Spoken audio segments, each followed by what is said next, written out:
Pai amado, mais uma vez rogamos que o Senhor venha falar ao nosso coração através do nosso Senhor, o Espírito Santo. É o que lhe pedimos, Pai amado, em nome e por amor do nosso Senhor Jesus Cristo. Amém. Meus amados irmãos, em Ezequiel 37, vemos uma visão do profeta sobre um vale de ossos secos. Veio sobre mim a mão do Senhor, e ele me levou pelo Espírito do Senhor e me deixou no meio de um vale que estava cheio de ossos. E me fez andar ao redor deles, e eram muito numerosos na superfície do vale e estavam sequíssimos. Então me perguntou: Filho do homem, acaso poderão reviver esses ossos? Respondi: Senhor, tu o sabes. Disse-me ele: Profetiza a esses ossos e dize-lhes: Ossos secos, ouvi a palavra do Senhor. Assim diz o Senhor, Deus, a esses ossos: Eis que fará entrar o Espírito em vós, e vivereis. Porei tendões sobre vós, farei crescer carne sobre vós estenderei pele, porei em vós o Espírito, e vivereis, e sabereis que eu sou o Senhor. Então profetizei segundo me fora ordenado. Enquanto eu profetizava, houve um ruído, um barulho de ossos que batiam contra ossos e se ajuntavam, cada osso a seu osso. Olhei, e eis que havia tendões sobre eles, e cresceram as carnes, e se estendeu a pele sobre eles, mas não havia neles o Espírito. Então ele me disse: Profetiza ao Espírito, profetiza, ó Filho do homem, e dize-lhe: Assim diz o Senhor Deus: Vem dos quatro ventos o Espírito, e assopra sobre esses mortos para que vivam. Amados irmãos, qual aplicação nós temos para essa visão do vale de ossos secos? O que representa esse vale de ossos secos? Eu me lembro de uma vez que no trabalho, uma amiga minha evangélica, certa vez ela conversando comigo, então ela disse: olha, nós precisamos profetizar para esse vale de ossos secos. E no momento que ela falava isso, estava passando uma moça na nossa frente. E aquela moça pode ter se sentido um pouco constrangida, porque era só ela que estava passando na nossa frente. E naquele momento deu a entender que ela fazia parte daquele vale de ossos secos, que precisava ser evangelizada, que precisava receber mensagens importantes.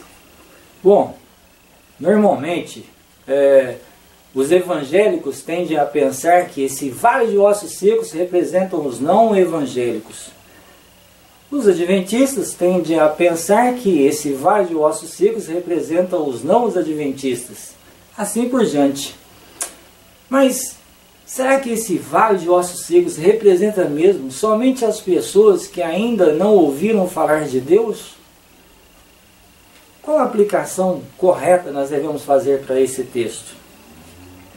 Amados irmãos, vamos ver alguns textos aqui do Espírito de Profecia que mencionam esse texto do vale de ossos secos, e vejam a aplicação que a serva do Senhor faz sobre esse texto.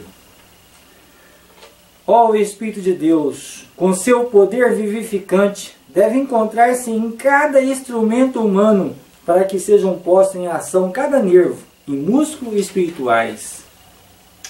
Sem o Espírito Santo, sem o alento de Deus, fica entorpecida a consciência e a perda de vida espiritual. Muitos que não possuem vida espiritual têm os nomes nos registros da igreja, mas não estão inscritos no livro da vida do Cordeiro. Muitas vezes os mortos passam por vivos, pois aqueles que procuram alcançar o que chamam de salvação por suas próprias ideias não têm Deus operado neles, tanto querer como efetuar, segundo a sua boa vontade. Agora vejam, esta classe está bem representada pelo vale de ossos secos que Ezequiel viu na visão. Aqueles a quem foram confiados os tesouros da verdade e, contudo, se encontram mortos em ofensas e pecados, necessitam ser recriados em Cristo Jesus. Sabe aquelas pessoas muitas pessoas, que têm seus nomes escritos no registro da igreja, mas não têm os seus nomes relacionados no livro do Cordeiro, no livro da vida do Cordeiro. São pessoas que precisam ser recriadas, ser regeneradas. Deus não tem operado neles tanto o querer como o efetuar segundo a sua boa vontade. Sim, essa classe está bem representada pelo Vale de Ossos Secos. Então vejam que a serva do Senhor faz uma aplicação especial sobre pessoas que estão na igreja, mas que não receberam a obra especial que Deus deseja nelas realizar. Sim, são nessas pessoas que se aplica também a profecia do Vale dos Ossos Secos. Deponho minha pena e ergo a alma em oração, para que o Senhor sopre sobre seu povo relapso, que estão quais ossos secos, a fim de que vivam. Amados, Serviço Cristão, página 41. Povo relapso, quais ossos secos, que precisam do sopro do Espírito Santo, que precisam ser despertados para um momento, para uma transformação maravilhosa que Deus deseja realizar. Vejam mais esse texto. Essa analogia dos ossos secos não se aplica somente ao mundo. Tem aplicação ao mundo, mas não somente ao mundo, mas também aos que têm sido favorecidos por grande luz, pois eles são também semelhantes aos esqueletos do vale. Tem a forma de homens, a estrutura do corpo, mas não tem vida espiritual. A parábola não deixa, porém, os ossos secos meramente ligados em forma de homens, pois não basta que haja simetria de membros e feições. O fôlego de vida tem de vivificar os corpos para que possam ficar em pé e pôr-se em atividade. Esses ossos representam a casa de Israel, a igreja de Deus, e a esperança da igreja é a vivificante influência do Espírito Santo. O Senhor precisa soprar os ossos sobre os ossos secos para que vivam. Meditação matinal, recebereis poder, página 45. Esses ossos representam a casa de Israel, a igreja de Deus. É a esperança da igreja, é a vivificante influência do Espírito Santo. O Senhor precisa soprar sobre esses ossos secos para que vivam. É muito clara a mensagem. Então nós não devemos apontar o dedo para uma aplicação especial dessa mensagem lá fora. Ela se aplica a mim, a você, meu querido irmão, a nossa igreja, que precisa desse poder, que precisa do sopro do Espírito Santo de uma forma especial. O que estamos fazendo com o Senhor e o Espírito Santo? Na verdade, é exatamente o que a nação de Israel fez com Jesus Cristo. Quando Jesus Cristo veio a este mundo para nos salvar, para ser um sacrifício, viver uma vida sem pecado e ser sacrificado por nós, quando ele veio a este mundo, ele não veio da forma que a nação de Israel esperava. Ele veio para salvar as pessoas dos seus pecados, para libertar Israel dos seus pecados, para lhes trazerem a promessa do reino eterno. Mas eles queriam a libertação do Império Romano, sabe? E eles queriam estabelecer uma nação aqui nesse mundo. A forma como Jesus Cristo veio não correspondia à expectativa do povo de Deus naquela época. Estamos fazendo com o Senhor Espírito Santo a mesma coisa que Israel fez com Jesus. Hoje, o nosso Senhor, o Espírito Santo, também está presente. e Ele se apresenta como um libertador dos nossos pecados. Mas nós queremos a libertação, sim, das consequências dos nossos pecados. Nós queremos a libertação do sofrimento, daquilo que nos aflige, mas não propriamente a libertação dos nossos pecados. Então nós rejeitamos, assim como a nação de Israel rejeitou o que Jesus lhes oferecia, hoje o Israel de Deus rejeita o que o Senhor Espírito Santo lhes oferece também. Amados, quando nós falamos em libertação do pecado, quando nós falamos da obra que o Senhor Espírito Santo deseja realizar em nossa vida, o que nós percebemos? Uma grande oposição se levanta por parte da própria igreja, e eu me refiro à igreja adventista, membros da igreja adventista, que parecem não suportar ouvirem falar sobre libertação do pecado, vida sem pecado, perfeição de caráter.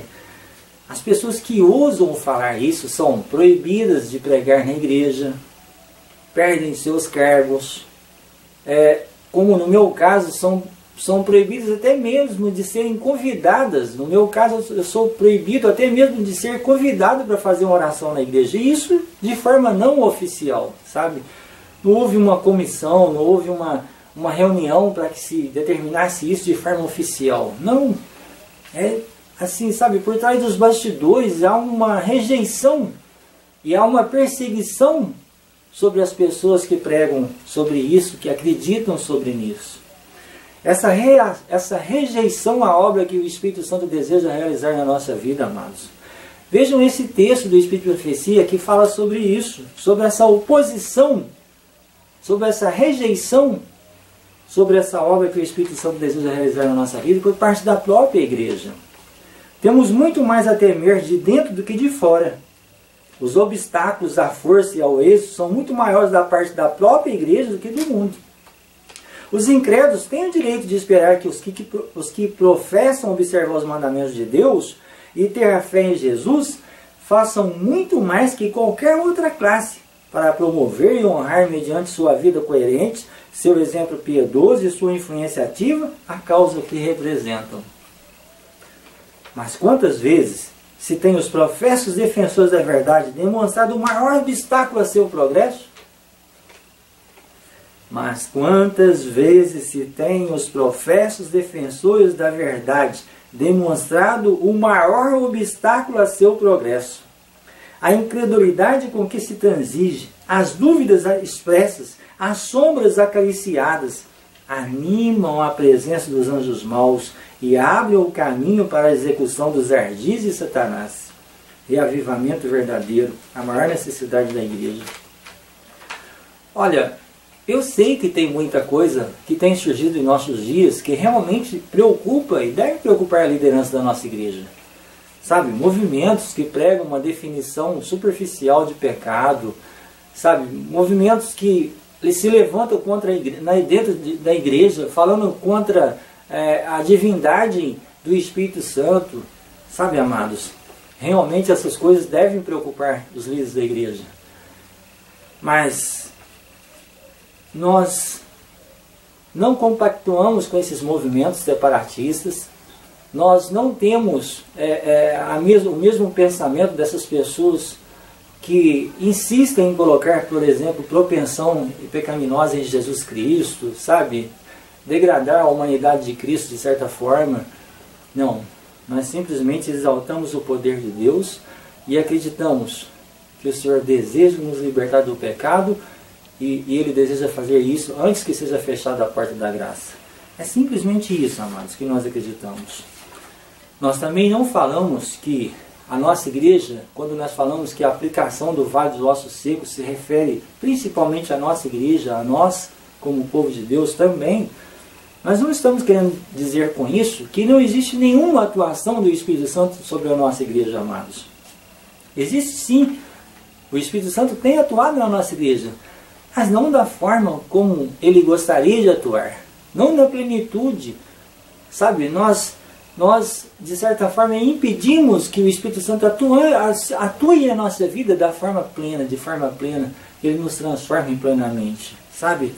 Tem um hino da nossa igreja que nós cantamos, que está relacionado entre os hinos que falam sobre o Espírito Santo, é aqui o hino 159, que o coro expressa de uma forma bem objetiva o que nós estamos querendo dizer aqui. O hino 159, chuvas de bênçãos, o coro diz assim: sim, chuvas de bênçãos dos céus, gotas somente nós temos, chuva rogamos a Deus. Sabe, amados, é isso mesmo. Nós temos a atuação do Espírito Santo. Gotas somente nós temos. Nós devemos rogar chuvas de bênção, chuvas do Senhor Espírito Santo. Nos preparar para a chuva cerúlea, para a plenitude do Espírito Santo realmente. Sabe? Olha, estamos rejeitando, vejam, isso é muito importante. Estamos rejeitando a maior obra que o Senhor Espírito Santo deseja realizar em nossa vida. Veja, volto a dizer, Israel rejeitou Jesus Cristo, porque ele desejava fazer uma grande obra no coração daquelas pessoas, libertar elas do pecado. Não era uma mera libertação do Império Romano, era mais. Ele desejava oferecer o reino dos céus, a libertação de tudo aquilo que os prendia ao pecado, ao sofrimento. Mas eles rejeitaram. E hoje o Espírito Santo está sendo rejeitado a maior obra que o Senhor o Espírito Santo deseja realizar na nossa vida. O pastor Maurice Wendel, no seu livro, O Seu Amigo o Espírito Santo, faz menção do texto de Espírito e Profecia, que nos prova que nós estamos rejeitando essa que é a maior obra que o Espírito Santo deseja realizar em nossa vida. Vejam, esse trabalho de purificação do Espírito Santo tem sido considerado sua maior obra. Você encontrará essa declaração em Testemunho para a Igreja, volume 7, página 146. A maior manifestação de seu poder, do Espírito Santo, é vista no fato de a natureza humana ser levada à perfeição do caráter de Cristo. Pastor Maurice Wendel, o livro Seu Amigo Espírito Santo, página 61 e 62. A maior manifestação do seu poder, do Espírito Santo, é vista no fato de a natureza humana ser levada à perfeição do caráter de Cristo. Mas ouse falar em perfeição e você vai saber o que é ser perseguido dentro da igreja. Em ser taxado de perfeccionista e outras coisas mais. Sabe, amados, nós precisamos despertar para uma obra que o Senhor deseja realizar em nossa vida. Essa que é a maior obra, de elevar a nossa natureza caída à perfeição do caráter de Cristo. Nós não vamos bater no peito e falar, nossa, olha, alcancei. Não. O julgamento pertence a Deus, só Ele tem essa prerrogativa. Nós temos falado isso em outras mensagens. Só Ele sabe com precisão julgar se uma pessoa foi libertada ou não. O povo de Deus, os que forem realmente transformados, estarão sempre com o coração contrito, sempre fazendo a oração de Davi: Senhor, sonda o meu coração, limpa o meu coração, vê se há ainda alguma coisa que desagrada ao Senhor. Purifica-me, Senhor. A angústia de Jacó consiste nisso. Volto a repetir: os salvos estarão salvos e completamente libertados do pecado, mas eles estarão com medo de que ainda tem algum pecado não confessado, não abandonado, e em consequência disso estejam desonrando o nome de Deus. Então, nós não podemos continuar rejeitando a maior obra que o Espírito Santo deseja realizar na nossa vida, que a liderança da nossa igreja, que os líderes da nossa igreja, que os membros da nossa igreja possam se despertar para essa obra. Sabe, dobrar os nossos joelhos e buscar essa consagração, essa transformação. Ter o caráter transformado, a semelhança, ser elevado à perfeição do caráter de Cristo. Sabe, amados? E ter o caráter elevado à perfeição do caráter de Cristo é ter as tendências, as inclinações subjugadas, é ter a vontade transformada a ponto de que a nossa vontade esteja em harmonia com a vontade de Deus. Isso sim é ser transformado. É agir movido pelo amor, é ter o coração transbordando de amor. Amor a Deus e amor ao próximo. Que o nosso povo então possa atender ao apelo que se encontra em Efésios capítulo 5, verso 14. Pelo que diz: O nosso Pai amado diz a cada um de nós, amados, pelo que diz: desperta, ó tu que dormes, levanta-te de entre os mortos e Cristo te iluminará. Que esse seja o teu desejo, amado, que seja o meu desejo, aceitar o Senhor Espírito Santo como Senhor da minha vida e aceitar que Ele transforme o meu caráter, a perfeição do caráter de Cristo. Que Deus nos abençoe a todos, que Deus nos prepare para a sua breve volta, é o que nós rogamos ao nosso Pai maravilhoso. Ó Pai amado, obrigado pelos momentos que meditamos na Tua Palavra, que nós possamos, ó Pai, aceitar essa obra maravilhosa. Ó, vem Espírito Santo, transforma o meu caráter, transforme o caráter o meu caráter, para que eu possa ter um caráter perfeito, santo, que eu possa honrar e glorificar o Teu santo nome. É o que te peço, Pai. Peço pela nossa igreja, pelo despertamento da nossa igreja, que nós estejamos preparados para aquele maravilhoso dia em que o Senhor voltará sobre as nuvens dos céus. É o que nós te pedimos, em nome e por amor do nosso Senhor Jesus Cristo. Amém.